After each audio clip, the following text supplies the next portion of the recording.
খাবার রান্না যখন হয়েছে ক্ষুধার্ত কর্মচারী রান্না দেখেছে, কিন্তু খাবার আগে আপনি জ্বালানি উপদেষ্টার মাধ্যমে পেটে লাথি মেরে তাড়িয়ে দিয়েছেন। এই ক্ষুধার্ত কর্মচারী পেটে লাথি মারা কিছুতেই ঠিক করেননি। তাই আপনি অতিবিলম্বে সরকারি কর্মচারীর পে কমিশনের রিপোর্ট বাস্তবায়ন করে কর্মচারীর দুর্দশা নিবারণ করুন। তাই আমি আজকে এই প্রতিবাদ সভা থেকে আহ্বান করছি, সারা বাংলাদেশের কর্মচারী সজাগ হন, কেন্দ্র থেকে যে কর্মসূচি আছে পালন করবেন। ধন্যবাদ। আসসালামু আলাইকুম ওয়া রাহমাতুল্লাহ। পুরুষত্ব হলে লাগে পুরুষত্ব, সেটা আমাদের প্রায় 22 লক্ষ সরকারি চাকরিজীবীদের নেই। যদি থাকতো তারা আজকের এই প্রতিবাদ সমাবেশে থাকতো। সম্মানিত উপস্থিতি, আগামী 31শে জানুয়ারির মধ্যে যদি আমাদের কাঙ্ক্ষিত ক্যাডার প্রকাশ করা হয়, আমাদের দেশকে যদি কার্যকর না হয়, পরবর্তী কঠোর থেকে কঠোর ঘোষণা আসবে। আমাদের দাবি, আমাদের দাবি, আমাদের দাবি, আমাদের দাবি,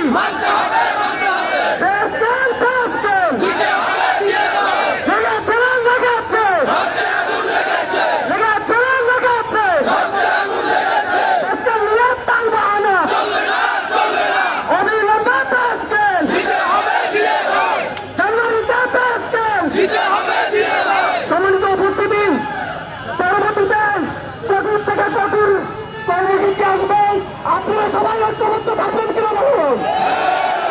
আমাদের যে কোনো পরিস্থিতি মোকাবেলা করতে হবে। আমরা কোন প্রশাসনের রাঙ্গানি সহ্য করব না। আমাদের পেটে ক্ষুধা, পকেট ফাঁকা, কোন ধরনের তাল বাহানা চলবে না।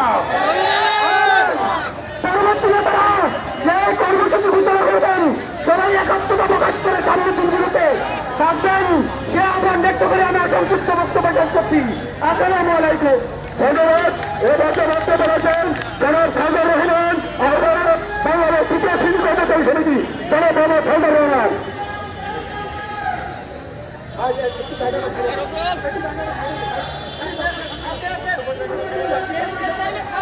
বিসমিল্লাহির রহমানির রহিম।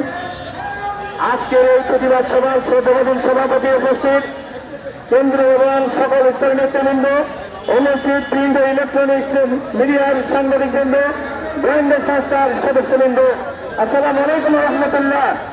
সম্মানিত উপস্থিতি, আমরা 2015 সালে যে লবণ খেয়েছি 10 টাকায়, সেই লবণ এখন হয়েছে 50 থেকে 60 টাকা।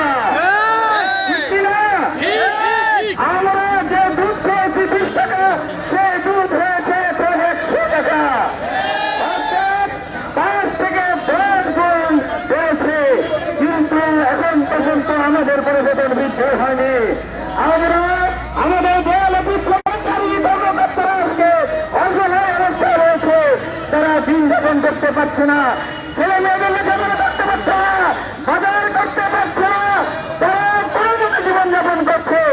অথচ জনগণ জানে যে আমরা অনেক সুখে আছি, এটা ঠিক নয়। আমরা অনেক কষ্ট আছি, আমাদের সেই 11 বছর হয়ে গেছে, আমাদের পেনশন দেওয়া হয়নি। আমরা চেয়েছিলাম 2020 সালে আমরা পেনশন পাবো, কিন্তু এখন পর্যন্ত আমাদের পেনশন দেওয়া হয়নি। পেনশন নিয়ে একটা কমিটি করা হয়েছে, বেতন কমিশন করা হয়েছিল, সেই বেতন কমিশন আজকে রিপোর্ট দিয়েছে, কিন্তু এই জ্বালানি উপদেষ্টা মহোদয় তিনি আমাদেরকে সেই গঠিত করেছেন, বলেছেন এই মুহূর্তে এই সরকারের সময়ে পেনশন দেওয়া সম্ভব। ঠিক কথা বলেছেন, এটা তিনি ঠিক কথা বলেন নাই। তিনি উড়ে এসে দূরে বসে একটা কথা বলেছেন, যার কথা বলার কথা সে না বলে অন্য একজন বলেছেন। অর্থ উপদেষ্টা মহোদয় তিনি যদি ভাবতেন তাও আমরা বুঝতাম না, তিনি সঠিক করে বলতেছেন। কিন্তু যে জ্বালানি উপদেষ্টা বলেছেন তিনি অন্য ডিপার্টমেন্টের অন্য বিভাগের জ্বালানি উপদেষ্টা। সম্মানিত উপস্থিতি, আমরা তাই আশা করব আগামী